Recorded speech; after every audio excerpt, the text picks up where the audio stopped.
Welcome to the Lawrence County Oral History Project. I'm Norm Taylor, your host, and we are in this 2010, right in the midst of winter. At this taping, we're at the end of January. And, you know, January and February are my least two favorite months of the year. I mean, I like getting out, and I like being active and being on the outside. I like fresh air. So January and February are really not my two favorite months around here in Lawrence County, but you know, they're going pretty quick, as life seems to be, and before long, it'll be spring. You know, I have a guest with me today, Nellie Reynolds. And Nellie, what do you think of winter? Do you like winter? I'll take it. Well, what else can we do with it, right? Not much. Is it the crocus, the little flower that doesn't bloom very long, but, you know, it kind of comes out sometime February. And, boy, you know, I always even just like to see in crocuses because that gives me an idea that soon that spring's going to be coming. Spring will be coming. Yeah, and I enjoy even seeing them. They just pop up, and even I've seen them pop up out of the snow, and they're a hardy bunch. But I guess like you, I guess they're just kind of hardy, huh? Well, I've been there for a while. And tough? Would you say you're tough? Well, could be. Well, you don't seem to be tough. You seem to be a real nice person. I do have with me today Nellie Reynolds, and we always have a lot of interesting people that's on the program, and I think we've got a good one today. She's got a lot of stories I can tell that she's going to be like sharing with us, and we're going to be looking forward to talking with her today. She's authored some books, and we're going to be getting into these a little bit, but I do want to show them to you. Nellie has a book right here called Grandmother's Adventures, and I'm looking forward to talking about this one because it looks like where this adventure took place, it was cold. It was very cold. Even colder than what we're experiencing today yes. in the 30s. Grandmother's Adventures, and there is a polar bear. In fact, on here, so there must be a polar bear in that story. A lot of it. Okay, good. Well, we're looking forward to that. And also, there is a book that Nellie has written called Rafting with Grandmother. My goodness, you're an adventurous type of person.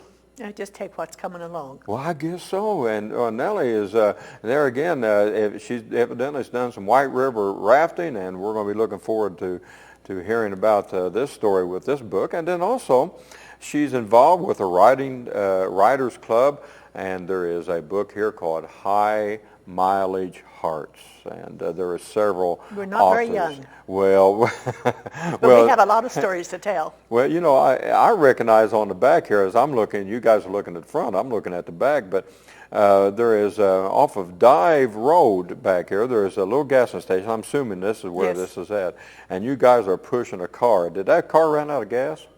Well, it was stopped. It was tough. Well, you know, I recognize, in fact, a couple of the people that's on this book, and so we're going to be talking about the authors there of High Mileage Hearts. And so there's a lot of good things that we're going to be talking about. Nellie, you know, our people always want to know, you know, where you come from and some things about you back in your young days. And I don't want to say your age. I always let the people, if they want to tell me their age, that's fine. Well, I'll be 90 next month. Well, you just now told me so. You know, okay. If you're going to be 90, that means that you were born around 1920. 1920. At Springmill, before it was a park. You were born right at Springmill? Right at the corner of the campgrounds, right? The corner right? where the campgrounds are now, in the northeast corner. And the house is still there, just across the road from the campgrounds. Is that right? And this was before it was a park, of course. Oh, yes. Yeah, so you were actually living there, Springmill, for a while. Well, that was home. Yeah, so you know, you were born just right after World War I. When they correct. talk about the Great War, you know, well, the Great War was referred to as some referred to as World War I, but you were born just right after World War I. I mean, you have seen a lot of change in your lifetime. There has been a lot of change in 90 years. My goodness. And you know, and of course you lived through the Great Depression.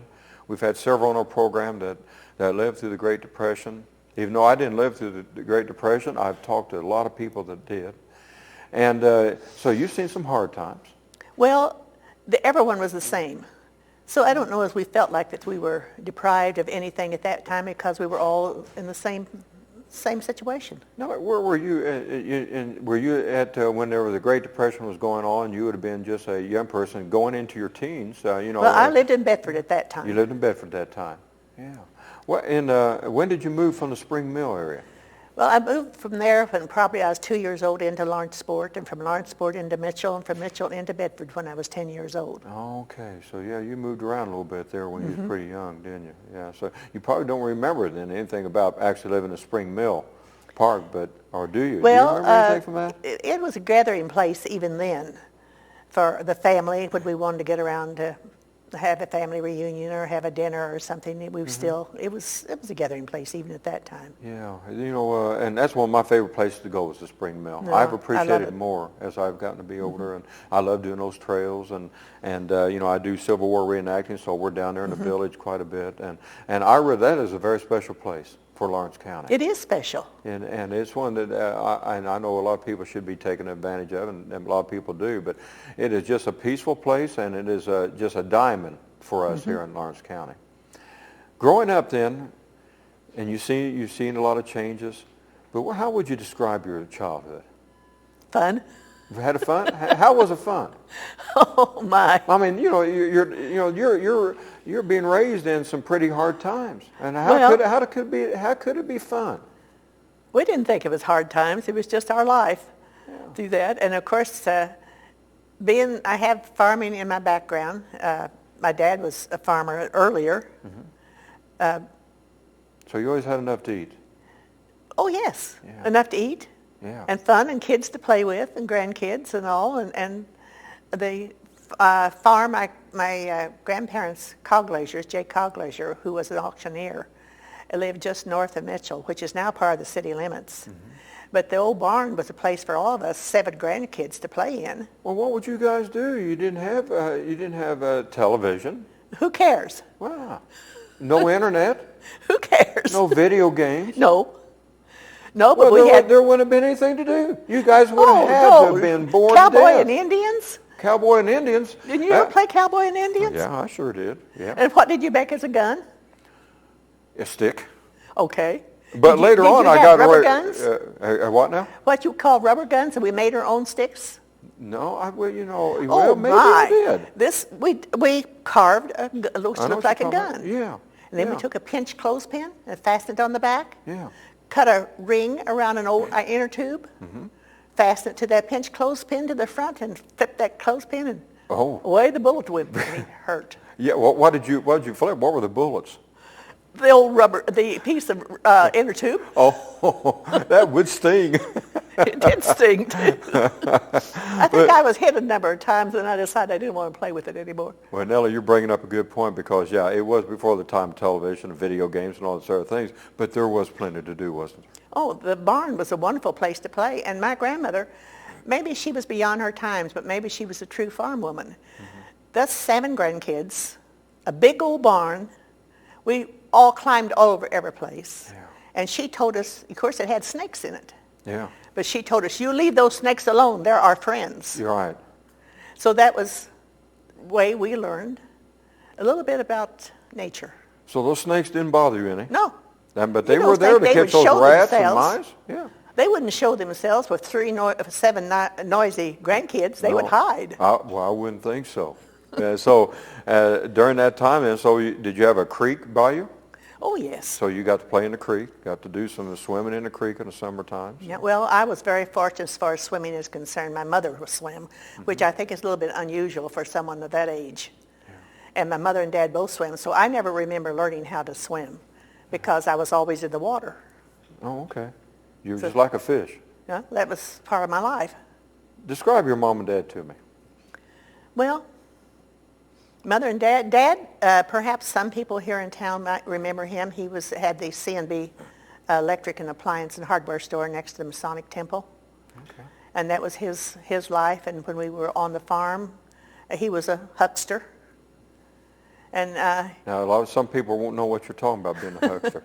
Okay, a huckster is someone that takes their Model T Ford and have all kinds of pots and pans and different things to sell. And I think I have his books on finances through there, and I think he bought silk stockings, or not silk, well, they were silk, probably cotton at that time, for 8 cents and sold them for 10 cents. Oh, okay. To the farm wives. Okay.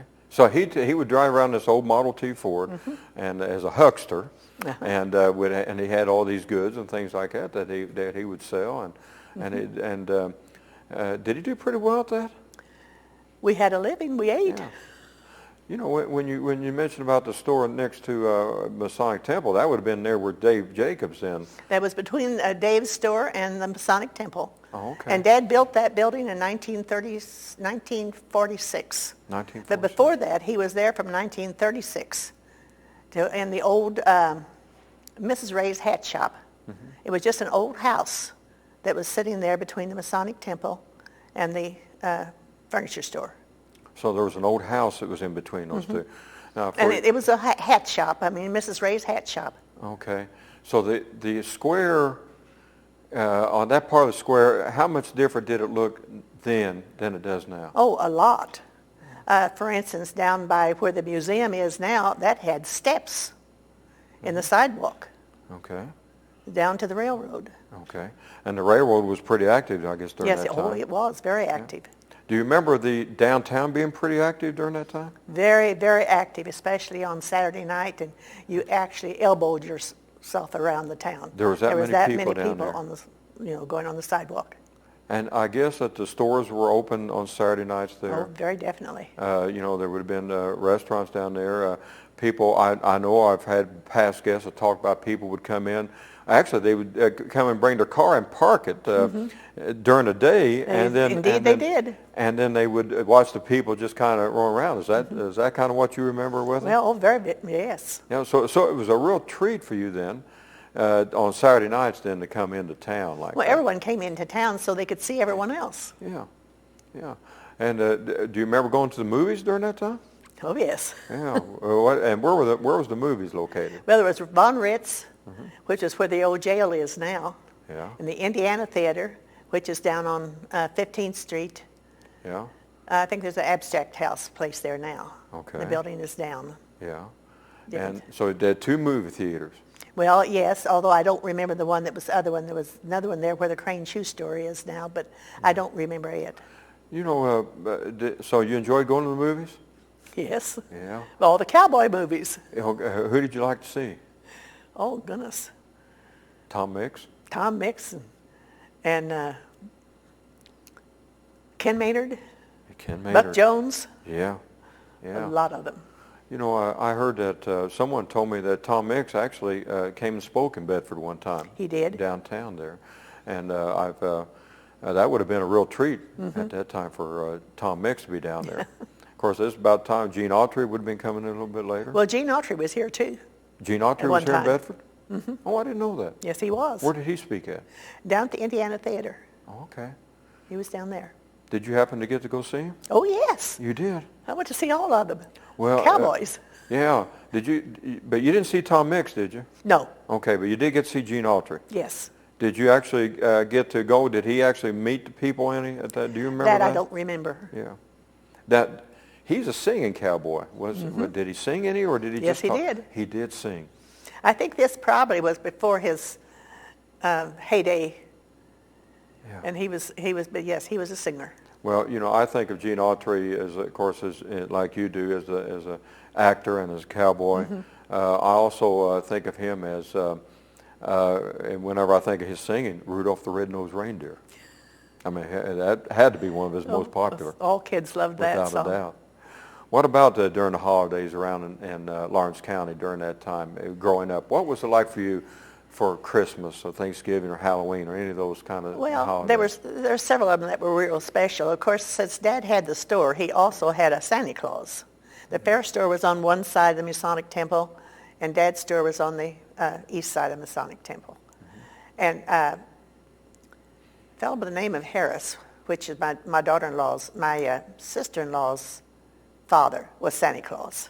Okay. And he was the nicest person. Because then kids came in to see him through that. So you had him in the store? Yeah. The Santa Claus in the store? Up on the second floor there, the mezzanine floor, and he was Santa Claus. And of course, with Mother and Dad both working in the store, I was in and out of the store a lot where I stayed. So I was brought up on the square. Excuse me. You met a lot of people then. You got to know a lot of people. Your folks got to know a lot of people yes. during that time there then. And Did you get to know some of them? Did you know them for your lifetime? Some of those people that you met? Well, I still know them, if they're still around. Yeah, okay. So you made some lifelong friends even back yes. then during that time in that store. So that store was a very special place. It was very special. Was Christmas a special time for you back then? Well, can I tell you about one of my Christmases that was very, very special? Was the fact that, I don't know how old I was, my brother, who's 4 years younger than I am, we both got bicycles. Oh. But there was a foot of snow outside. Do you remember about what year this would have been, Nellie? He was probably 10 and maybe I was 14. Okay, so around 1934. So long about that time. Okay. And that was special for both of us And to that's get right bicycles. during the Depression. But that time, the bicycles, they had the kickstand actually put the wheel up and the wheel could run. So although Raised it it off was the ground. snow on the ground, I bet we rode 100 miles inside the living room that day. Well, that would have been such a treat to get that bicycle back then. It was special. Oh, do you remember what color it was? Oh, I don't remember. Yeah, you know, it would have been, but you know, I bet you couldn't wait for that snow to melt. Oh, but then we rode it in the living room. Rode it. Over and over. Well, you know, now they have, people do that on purpose now. You know, get on bikes and ride stationary bikes in there. And so maybe you started something back then. Well, never thought about that. What about schooling back then? Schooling? Well, of course, I started in schooling in Lawrenceport. And Was it a one-room schoolhouse? it was a two-room schoolhouse. Oh, that's a nice one, a two-room With the schoolhouse. first 6 grades were in the first room, and the 7th and 8th was in the other room. And then, of course, from there, the kids went into Mitchell to high school through that. And I just thought my first grade teacher was the prettiest thing that I had ever did see. And her name was Lois Reynolds. No Reynolds now, but then no relation to that. But those are the things that kids remember. And I remember when she was in we had 2 rows of first graders. And then, of course, 2nd, 3rd, 4th, and 5th, and 6th grade. When she was in teaching the other grades, the first graders got to go to the window and take a picture, trace it, put it on behind it, and let the light shine up, and we drew those pictures. Oh, okay. That's the things I remember, and maybe that is a start of my artwork. Yeah, that's kind of interesting because it could have very well been. Well, that kept us quiet while she was teaching the other kids. Well, you know, with the teacher, she had to teach first grade, 2nd grade, 3rd grade, and all that. So, you had to have some that kids had to be pretty cooperative while she was teaching all those other classes. Well, we had to be. Yeah. But you have some pretty fond memories of. Yes, I do have. Of the Lawrence part during elementary school. And is that building still there? Pardon? Is that building still there? No, it burned. It burned down. Okay, so it's been down for quite a while. Long time. Can you remember still where it would have been? Oh, yes. You can still. Is there a foundation there? I don't know that there is. Yeah. I like. Of course, I've always been with a love of history, and I even spent a lot of time just looking for foundations of buildings. Where the buildings used to be, and so. I remember seeing the old Bryant'sville School, where the foundation was, at least there. And, of course, there's for a lot of these old houses, a lot of old buildings, if it could talk, well, what stories they could tell. Oh, I think that about a lot of houses and a lot of trees. Yeah. If they could talk. Yeah, it really. What the history that the trees have seen, and if they could talk. I remember being in Gettysburg, and I've been to Gettysburg several times. I was reenacting, and there was a couple trees there. They call them witness trees, where right there on the path where Abraham Lincoln walked to make his Gettysburg address. They call them witness trees. Yeah. What they'd be able to tell. Well, we're fortunate that we can talk, I guess, and that we can tell the stories. Would you consider yourself an interesting person? Not just me. Yeah. I don't know if I'm interesting. Well. To myself. I've already heard some things. You went to school. You went to school at Mitchell High School.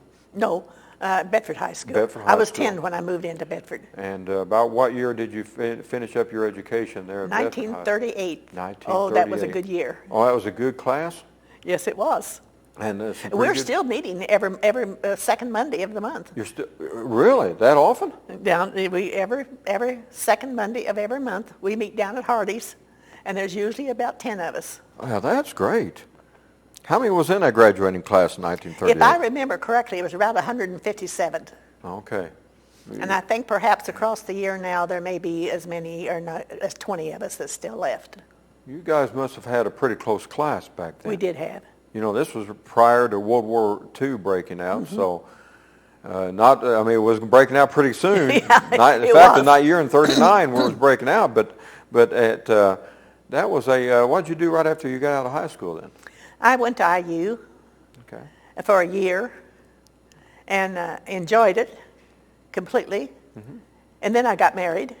Oh, okay. Did you meet your husband at We were IU? in the same class together in school. Oh, okay, so he's at But Bedford High School. I didn't go with him during that time, and I'm sure glad I didn't. Well, you must have thought of something of him later on. You didn't like Well, him I when had he was too in high much school? fun in order to be tied down to one person. Oh, so you were dating somebody else? Yeah. Well, it was back in 1938, Nellie. Well, I mean, who's going to? I mean, if your old boyfriend's watching this, you can just turn away for just a little bit. Now, were you dating someone else in 1938 besides your husband? Not particularly. This Okay. is something that was very, very special. I lived only a half a block from the high school. Mm-hmm. So Where did the kids meet after a ball game? They met at my house. Oh, okay. And rolled up the rugs. But we had, I'm glad I did not go with anyone special. I always had a date. But there was a group of us. We had more fun that way. Uh-huh. We were just a group of kids that was Yeah. just having a lot of fun. Yeah. So growing up. it wasn't a time to get serious. No, it was Yeah. not a time to get serious. So you waited till you got into college before you started getting Yeah. serious. So you went 1 year at IU, then you Well, married your husband? I dated my husband for the first time for the senior prom Oh, okay. in high school, Where'd you have your senior prom at? the gymnasium. Oh, okay. You remember that well. That was before it was called a sock hop, I guess. Well, I think so. Yeah. Okay. So then, but he left a little bit of an impression, obviously, because later on that you married him. Yeah. Yeah. So after IU, what happened? You Well, got married. Family. IU, of course, at that time in the war, I did have 2 children. I had a boy. I can't have a boy. He's 69 years old now. How can I have a boy 69 years old? Wow. Yeah. Yeah. And he is a retired school teacher from Seymour. Okay. Another boy, after the war interfered there with children. And he was, my husband was in the Navy. And Yeah. then, So he went overseas. no, he was stationed at Great Lakes the whole time that he was Okay. up there. During World War II. Okay.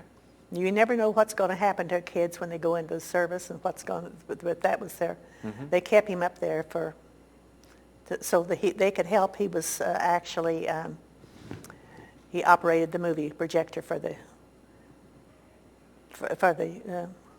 Were you ever worried, Nellie, that he was going to go overseas? he didn't know whether he was going to go or not. I mean, that's just what things happened. Yeah.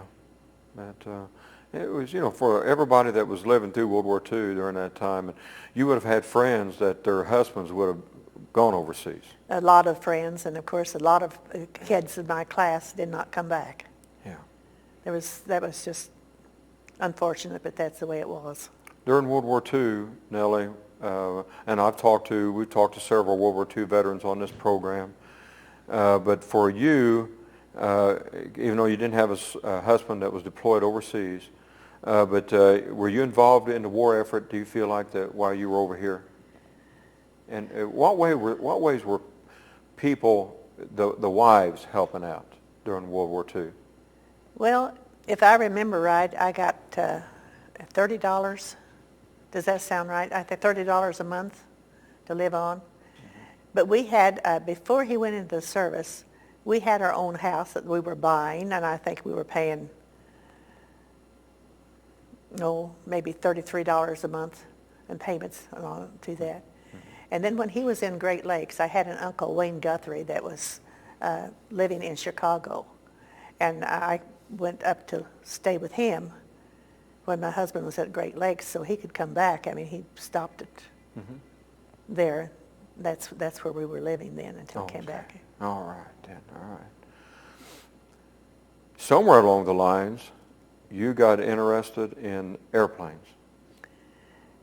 Well, perhaps when I was about 8 years old. Now, my grandparents, as I said, was Coglazers, Jake Coglazer, and he lived on the west side of 37, just north of Mitchell, which is now in the city limits. The house is not there anymore. Did you know that Mitchell had an airport? No, I don't believe I knew that. Well, do you know as you go into Mitchell where the fire station is on the left-hand side? Mm-hmm. And the fire station has a rounded roof. That was the hangar for the old airport. Is that right? So that's where the airport was at, right Mm-hmm. there. Okay. And I took my first airplane ride when I was about 8 years old, and the family was all watching. There was a barnstormer by the name of Redfern, and he was an ace in World War I. And he was barnstorming. He had his Ford trimotor. Now, what do you mean by barnstorming? Okay. The different airplane pilots in World War I a lot of times took their airplanes to different fields, taking people for rides. That was the way they earned their money. Okay. And this fella had a Ford trimotor. And as my family... Would this have been open a cockpit? No, it was Okay. closed. It had about Okay. 10 or 12 seats in it. Oh, okay. And it had 3 engines. Mm-hmm. And we were all sitting one Sunday afternoon on the front porch of my grandparents' house. We're watching the airplanes across the road. And they all decided to take a ride at the same time. Ah. And I think we filled up the airplane, which is either 10 or 12 seats. I'm not sure how many seats it had in it. Uh-huh. And the thing that I remember as much as anything else was how smooth. I never knew when he left the ground. I never knew when he touched the ground. He was certainly a good pilot. Yeah. And he was, like I said, World War I pilot. Then, He was so an he had a ace lot- he in was an World ace. War I. And his name was Redfern. Yeah. I don't remember the first name, but I do remember that. Mm-hmm. And I know that there is a road in Indianapolis called Redfern, right next to one of the other pilots. So you think there was a connection there then? Yes. With that. Did he talk about that? His No. World War I experience, did he? He just took us for a ride. Yeah. Wonderful. Yeah. And so when you were up in there and you kind of, that must have been a great experience. I don't really That's- remember up in the air. I just remember the smoothness of taking off and landing. And you wasn't scared? Oh, no. Yeah. So you got interested perhaps then in airplanes? Well, I didn't know it, but perhaps that had something to do with my Yeah. aviation life later. Now, I'm going to let the people know that you were actually, were a pilot. When did you get your pilot's license? When I was 52, Okay. and the next 20 years, flying was my life. Yes. And what made you decide to go ahead and to get your pilot's license? Well, my husband was a pilot, Okay. and I think he was concerned about he had a history, or his family had a history of dying at 52 years old. And he had no heart problems, but he did die at 52 years old. Your husband did. And I think that he thought maybe that might happen in the airplane. He wanted me to be able to know how to get down. Yeah. And of course, I loved it. And then after he died, within 2 weeks, I went into instrument training because it was something I couldn't feel sorry for myself. I had to work and work hard to get my instrument rating. And that's what I did. Mm-hmm. And that was good for me. Now you say his side of the family, they died around 52. Yeah, they did. And then he died at 52 Yeah. as well. So he lived life pretty well to the fullest, though, thinking, well, that maybe he wouldn't be living too long then. Yeah. So you became a pilot, and back years ago, it was uncommon for women pilots years ago. But I know things were changing by the time you did. But, I often think, and one of the great stories I think in our history is Amelia Earhart. Mm-hmm. Now, back then, that was extremely unusual, wasn't Yes. it, for her to be a pilot. Did you ever hear about Amelia Earhart? I belong then? to the 99s, which is Women's International Organization of Women Pilots. She was our first president. Oh, okay. And the reason we were called 99s is the fact that she had put out a notice throughout the country for any woman pilot to join into an organization. And there was 99 women responded. And that was in the 1920s, late about 1929. Okay. So this organization has been going on ever since then. And that's the reason we're called the 99s. The 99. And she was our first president. How many people's in the organization now? Well, it's an organization international. Yeah. And there's several thousand. Wow. Yeah. And she was the first president. She was the first president. So you've always admired and had probably studied a lot Yes. on Amelia Earhart then. You know, fascinating woman. No doubt about that. I would have loved to have been able to interview her. It wouldn't have been fun. Oh my goodness, it sure would have at that. So you were flying for several years. What's the furthest you've ever flown? Oh, I've flown from Alaska to Florida, from Pacific to the Atlantic. Oh my goodness. So you've had a lot of miles. Yes. A lot of hours then on a plane then. So you have had a lot of experiences, and I have some things that you've brought to me. Before I get into the books, I want to show a couple of your drawings. And, No, that's a pencil drawing that I just this is finished. a pencil drawing. And you know, people love when I hold stuff up because, see, they can't see me. So they are. So Okay. They see the kitty cat. They really want me to just keep this up like this the whole program. But every once in a while I go like this so they can see me. They make sure that I'm there. Okay, I'm back again. Tell me something about this drawing there, Nellie. Well, some of my drawings I'm happy with, and some of them I am not. I'm happy with this one. This is a pencil drawing. I am Barry Powell's pencil class that's a session of 6 weeks at a time. And this is my last effort. So why did you decide to draw a cat? Because I like him. Oh, this is your cat? No. Whose cat is it? Well, it came in on the internet. Oh, the internet. Oh, this is an internet cat. Uh-huh. Okay. That's an internet cat. Well, it's a pretty cat. Sure he is. Yeah. So how many of these have you drawn in your life, you think? Oh, goodness, hundreds. 100, yeah. I think I have, But this one you like? I like that one. Yeah. I think that I have, right now, in my storage area in my garage, I counted last week as 69 paintings. Oh my goodness. Want to buy some? Well, maybe so. Maybe I'm going to have to come over and take a look at them. Yeah. Okay. Now, I've got cats. I don't know if I want a cat on my wall because I've got so many cats running around. So I don't know if I want any cats. But yeah, I kind of like to see some of them. Well, I do a lot of portraits through that. But now this is an oil painting. Yes. Tell us a little about this painting. It's just one I picked out because I like it, and it's oil, and it's different from the pencil. Mm-hmm. It's just a show, and it's just one of them that I happen to like. It's got some beautiful colors. It looks like to me, I don't know, Rocky Mountains type. Probably. Mm-hmm. And I love the Rocky Mountains. And it looks like that some beautiful. You've probably seen somewhere in your life a scene like this, haven't you? Oh, a lot of them. So that's a very beautiful painting. And you're connected with the local arts probably Art association here. Mm-hmm. And with this, Nellie, you sell all these. I know. What kind of, for this one that it looks like the Rocky Mountains, what would that go for approximately? I don't know what they would go for. It depends a lot of times on the person, what they're made for, what they want. Mm-hmm. Now, my highest, usually I put about $400 on a painting that I really like, especially those Springmill. I've done a lot of paintings of Springmill. They sell right away at $400. Now, I know some paintings there. Whenever I like going down Springmill and eating there at the end. Now, I've got 2 pictures there now. Okay, I wondered if you had some of them. So you've done a lot of Springmill. I've always had pictures there. Okay, so you have 2 that's currently there now. Mm-hmm. And they're usually of scenes like at the old village there, and there's a lot of village scenes. So you like doing those then? Oh, I like all kinds of paintings. Yeah. Yeah. What's your favorite to do? I don't know as I have any favorite. It's just something that I like to do to see how I can accomplish it, see if I can do it. And as far as favorite, I don't know as I have any one particular thing. So you've always had an interest, though, in painting, and yeah.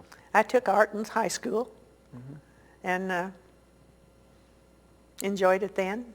So it gives you get a thought in your mind, a place or something in your mind, and then you just start drawing it. I try. What is your favorite time of day? And I'm telling you, there's a reason why I'm asking this. I suppose, I don't know, I like all times of the day, but I suppose morning. I'm a morning person. Mm-hmm. And I like the sun coming up this morning. It was red. Yeah. And perhaps morning is my favorite. So have like sunrises inspired you to do sunrises? I certainly enjoy them. And when I enjoy something, I kind of like to do that. Yeah. So have you seen like a sunrise, and have you ever thought, boy, I'd like to paint that? Oh, I think a lot of times, that would make a beautiful painting. Yeah. Not only just sunrise, but things that I see, the things out of my bedroom window. Mm-hmm. It's a hill and trees. It's beautiful. Mm-hmm. And it changes with the season. Changes with the season. Yes.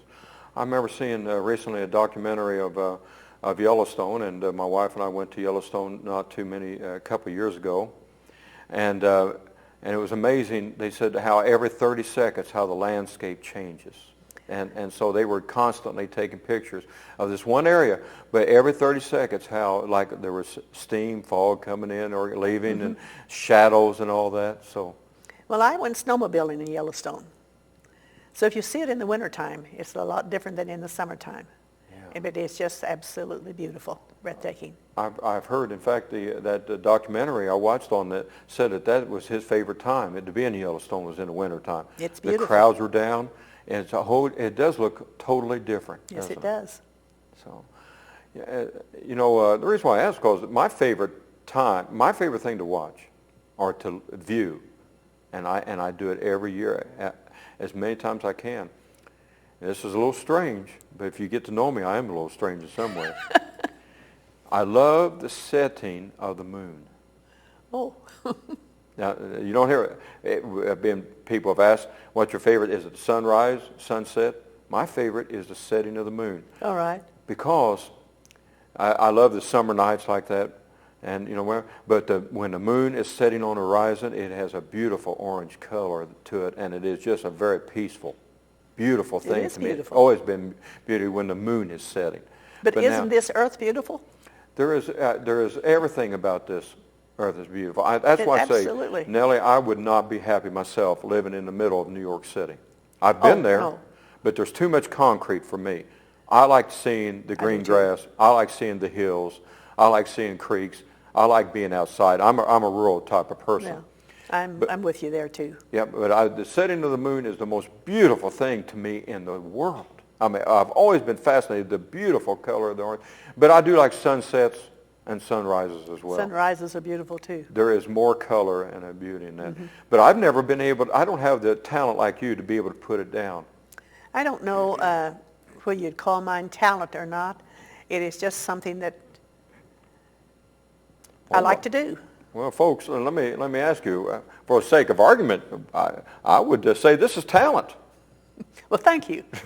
I think that's very much so. I think you are very talented, and I wish I had a little bit of your talent that I could put that on, because you can express yourself in that way that it is that I can't do that. Yeah, you're expressing. You're saying something. What are you saying with these? What are you saying with this Rocky Mountain photo? What are you trying to say? I like to see something develop, from my own fingers, I guess. Yeah. And as I said, I do a lot of portrait drawings and do that, and that's what I'm working on right now. Nellie, these paintings, drawings, and I don't want to be morbid, but it's packed to life. These will be here long after you and I are gone. Long time. Some of them will be anyway. Yeah, some of them will be, and hopefully they're going to be around for a long time. They're going to outlive us. I have a whole garage full of stuff. So if people, does it give you a sense of accomplishment or joy, the fact that after... Well, it has to. Yeah. That you're accomplished. When you finish something, just as I finished this one, I just got to finish in this one, it's a good sense of accomplishment. I guess part of it is ego, I don't know. But anyway, it's an ego thing. Hey, I did that, I finished that, and I'm very happy with it. And I really, I want other people to like it. Mm-hmm. But more important is, I like it. Mm-hmm. And if you finished one and you didn't like it, what would happen to it? Stuck in the back of my garage. Would you have gone ahead and finished it? Oh, there's a few of them I haven't finished. Because it just didn't It just didn't do it. didn't do it. And so they would just kind of say, if it didn't, what would it be that you didn't like about it, though? Well, I just did, for one thing, I just did a pencil drawing of my oldest son. Now, I did one of my younger son that I like. Mm-hmm. The older son, it's a nice picture, but he is frowning, and he isn't. He's an upbeat person. He's mm-hmm. always smiling. Mm-hmm. But the thing is that I could not accomplish was the fact that his lips do turn down, even when he's smiling. But when I did the painting, it looks like he's frowning. I could not bring out the smile in his face. So I don't like it. Can you capture a person, the essence of a person in a painting? I try. Sometimes I can and sometimes I cannot. Can you catch their personality? I try. Can you catch the soul? Not always. Can you catch the soul of a person? No. The really inner part of a person in a painting? Is it possible? Of course, if you could, that would be wonderful. Yeah. It's amazing because I've seen some paintings that it really, without knowing a person, but you seem like you do know the person. Mm-hmm. Now that's amazing feat from an artist, isn't it? Yeah, that you can put that personality mm-hmm. in a painting. And even with that cat there, I can that see cat's he's having a lot of fun. He's having fun. Yeah, so he's got some personality. Yep. Yeah. So you are a pilot. You are an artist. You're also an author. You wrote this book, Grandmother's Adventures. Tell us a little bit about this. Well, the main story, it has several stories in it, but the main story is the time that I had taken my two grandsons' high school graduation presents up to Churchill, Manitoba, up on the tundra, to live with the polar bears for a week, as well as being with the dog sleds. And it was a fun thing. And I was 80 years old when I did that. You were 80 years old when you decided to go up there with the... Well, and Nellie, then people say, listen, Nellie, you're a nice person, but you're too old to be doing that thing. No, well, you're not. Well, I mean, Nellie, 80 years old, you don't go and take it and go try to live with polar bears for a week, do you? Yeah. Well, you did. But did anybody try to tell you you're too old to do that? Maybe they couldn't tell me, so they don't try. But I admire that spirit in you, that would you go do that. Well, what made you want to go and live with the polar bears for a week? Because it was different. Well. And I wanted something that was different. The same way with the other book, which was this was a high school graduation present to my two grandsons, mm-hmm. who were high school at that time. The one was a senior, and one was, well, he was 2 years younger. With the other one was my two sets of grandkids, are 20 years apart, although my sons were not that far apart. Do that. So it's just something, I like to do something that no one else does, I guess. Now what's in the background of me, I don't know. But I do, if everyone else does it, I don't want to do it. Okay. And you've always had this within you. Yes, and I didn't realize it until I looked back in my life, and at one time in high school, I remember everyone had a certain kind of a scarf that we called a carioca. Well, if everyone else had it, I didn't want it. Now, so that has something to do with my makeup. I don't know why. You wanted to beat to your own drum, didn't you? Well, I suppose so. Yeah. And I guess I have. Yeah. That's what makes you interesting. Grandmother's Adventures, again, the book. So tell us again what happened. What was one of the big things that happened in this story for people? Now, I don't want to, hopefully people maybe will want to read this book, but you actually met polar bears, I guess. Oh, hundreds of them. And they are beautiful to look at, but they can be kind of... Well, we went out on a tundra buggy, which is a great big bus type thing, and the wheels were taller than I am, and I'm 5 foot tall. So it was a big thing, and we went out on the tundra buggy out, and I thought, well, I'm going to count the polar bears if I see some. Mm-hmm. Well, by noon, I'd already counted 33 bears. My goodness.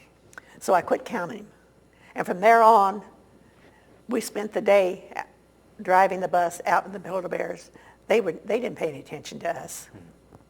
But we were told not to stick our hands out the window because they are good jumpers. Oh, So as okay. long as we were taking pictures of them. And what time of year was this occurring? I think it was around the first part of November Okay. in Churchill, Manitoba. What was the weather like, the temperatures like during that time there? 0 or below. So it was cold. It was cold. Yeah, yeah. And do you like that cold weather? I enjoyed it, but I was dressed for it. Is it something you'd like to do again? I've done it once. It's okay. Let's try something new. It's time to move on. So you came back after this time, and then you wrote the book then? Grandmother's Adventure. Is this the first book you've ever? No, that was my last one. This was your last one, okay. You also wrote a book that says Rafting with Grandmother. So you've had a time that you're a pilot.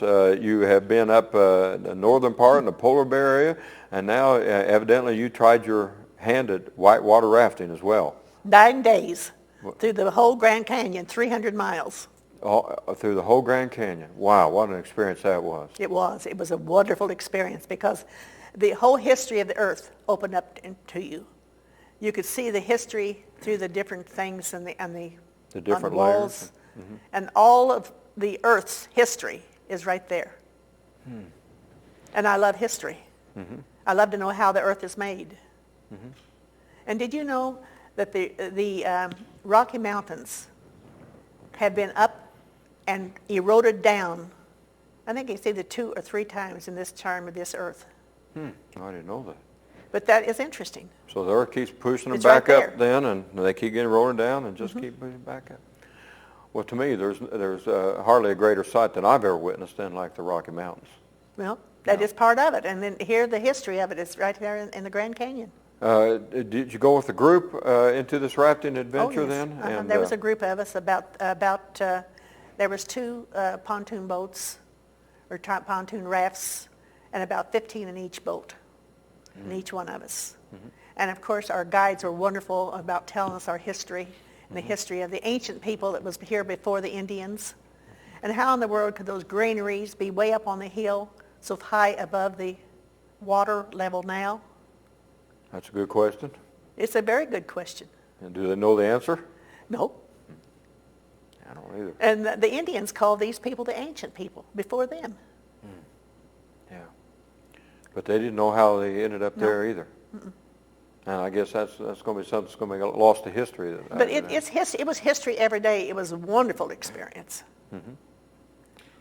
And to my 2 granddaughters, when they were in high school, one of them was, I think one was 15 and one was just 17. She just graduated for that. And it was a wonderful time for them, their experience, and a wonderful time for me to be with them and to do what we did. And we started out, oh my goodness, we were so excited to start out. And my granddaughters was up on the front of the boat, or the raft, through that. We went down the first raft. One granddaughter was thrown out. Oh.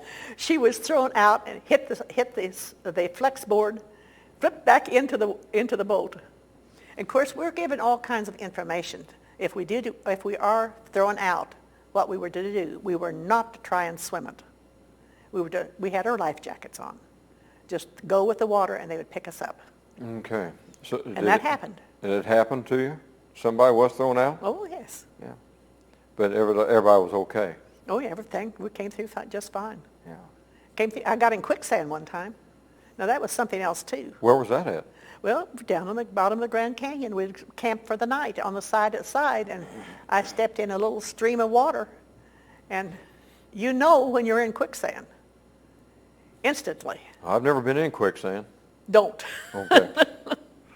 So once you stepped in, you think, uh-oh. Oh, I was still going down, and there was no way. Both of my legs were just tight. They were fastened. And the more you struggle, the worse it gets. There was no struggling because you couldn't move your feet. You couldn't move your legs. And of course, I yelled quicksand, and I was close enough to the side that the kids, the men in the group, got a hold of me and started pulling me out. I said, no, wait a minute. My shoes are staying down inside there. So then they slowed up and pulled me out a little bit, and I was able to squinch up my feet. And bring my shoes up with me. So how far did you get down in that quicksand? Well, I was about between my knees to my hips. Well, that's far I was enough. going down fast. That'd been scary. All I did was yell. Yeah, I believe I would have been yelling too. So I know I've never been in quicksand. So you've had the quicksand, the rafting. What was the one thing you remember the most on this rafting adventure? It really sticks out in your mind. That was History. really unique. The history of it. Yeah. My hands actually touched what is the rock that was before any living thing has been in it? You've got me. But anyway, I actually touched that kind of a rock. And just to actually be able to touch it was an experience for you. It was a thrill. Sure. But I think the thrill was the history part of how the earth was made and what has happened, and I enjoyed it. Yeah, it gets to be all-consuming, doesn't it? It does. I'll be going back here within a few months again, back to Pine Ridge Indian Reservation, working with Lakota, and when I'm there, just to stand in some of that area with knowing the history of the people there, to me, just to stand, to be there, and to experience the different times of days, to go up one of the buttes and look around, and to me, I get captured in that as well. So I can tell you're one of them that does too. Well, it's history. One of the things in the Grand Canyon, especially, that I enjoyed, there is what you call the lava falls. And the lava falls is the number one rafting place in the world.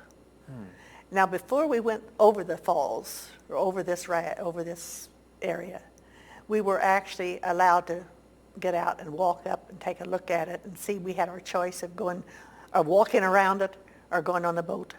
Or going on the raft on down through there. Well, of course, we all chose the raft. But at one time, I was, my granddaughter, we were up above the falls. My granddaughter was taking a picture of me, and she stepped backwards and went over the cliff. Oh my. And she grabbed cactus plants to save her.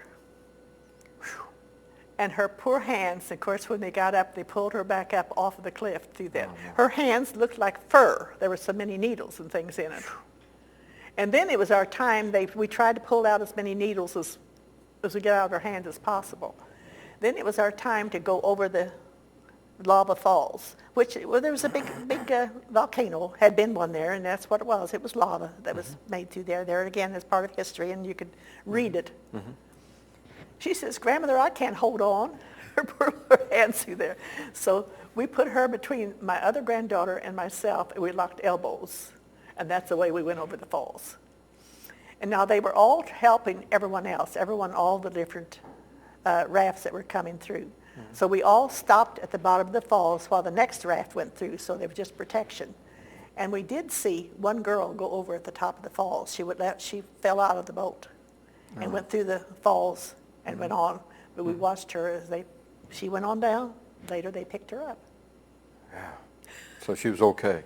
I wonder what she's telling her grandkids. No kidding. You want your grandkids, though, to experience these things, don't you? It's important for you to do that. Yeah, I mean, that's important for me. I mean, that's part of their life now.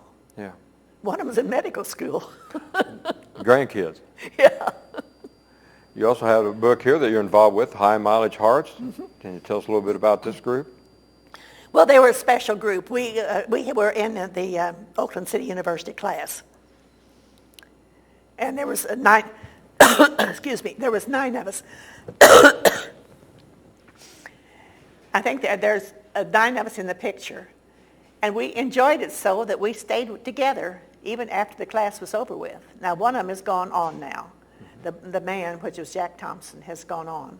And there's 8 of us. And we meet every month, and we still write stories. Every month we read our stories that we have written. And so you put these in this in this book. Okay. And what are the stories like? Well, let's see what was my last story that I wrote about. Oh, I just finished a story. I said we have to have a story every month, just a pencil story, and I've got perhaps 150 to 175 stories stored around, little stories, not very long. But I was writing a story about my dog Blaze a long, long time ago and how he broke my heart. He was a big old collie, and he was a good dog, and he was also a smart dog. You know, when they jump, but he had a bad habit of jumping on people. And they say one way of breaking it from jumping is to step on their hind feet. Well, I did it once, but that was all. He would jump and sidestep. There's no way I could find his feet after that. Oh. And then he also had a bad habit of barking. He was an outside dog. He would bark, bark, bark. He'd bark at anything and everything and nothing. Mm-hmm. There was one time he was barking. I said no. I had a bucket of water in my hand. I threw the water in his face. He went into his doghouse, turned his face away from me, and stuck his nose up in the back corner of the doghouse and wouldn't look at me for over a week. Huh. I'd take food out to him, and he'd run to his doghouse and hide from me. He like he broke my heart. Yeah. But about a week later, he decided he was going to make up with me. So he came and jumped on me, put his paws up on my shoulder and his real soft neck up here, his head neck to my neck. So he was ready to make up. Yeah.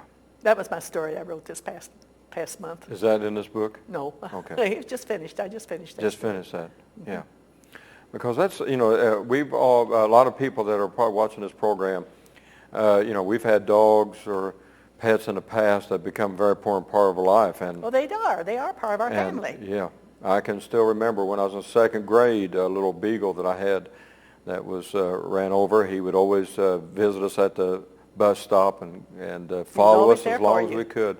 And, they're very devoted. And still to this day, it's still... they give their doggy heart just to their master, whoever the master is. That's true. They love him. Yes, very much so. And we love them. Yes, very much so.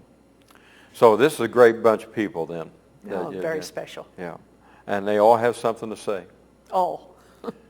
Nellie, I believe, and we've mentioned this before we got on air, but really everybody has a story, don't they? They do have. And, as some people are not going to put it in the books and all that, but what would you say to people? That's why we have this program. I have a lot of veterans on this program, but I have people like yourself that I want people to remember the people here in Lawrence County, because I believe there are some great stories that someday we're going to lose. I am afraid you're right, but there are so many stories. One of the stories I have, and I think the reason that I am writing, perhaps, is because I would like to have my great-great-grandkids know a little bit about what life is at this particular time. I have, fortunately, stories written by my grandmother, my granddad's poems written in 1880. And one of the stories that my grandmother wrote in 1880 was her trip to the moon. Oh, in 1880. Now, she had to have an imagination. Yes. Back then. And those stories have meant so much to me. Mm-hmm. And that's one reason I am writing this, because of my future generation, knowing what's going on here. Somebody thought enough of keeping those stories then. Mm-hmm. And you're going to pass it on. And I'm passing them on, hopefully. Yes. And, they won't be destroyed. Somebody else in the moon trip of 1880, quite imagination. You know how she got there? I was going to ask that. She telegraphed herself there. Okay. And she described the people on the moon and how she got down. She rode the moon down. The moon took her back. The moon. She rode the moon down to the edge of the earth. When the moon was setting, just like we're talking about, then she hopped off. Yeah. That was a teenager who wrote that in 1880. Right. It wouldn't have been a shame if we'd have lost that story. But how many stories have been lost? Exactly. And that's why we do this program. Mm-hmm. Because we don't want to lose those stories. No. And you're right, we've lost a lot of great stories. We have. But we want to maintain them as much as possible. Nellie, how do you want to be remembered?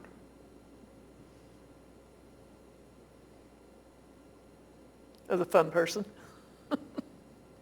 That you enjoyed life? I enjoy life.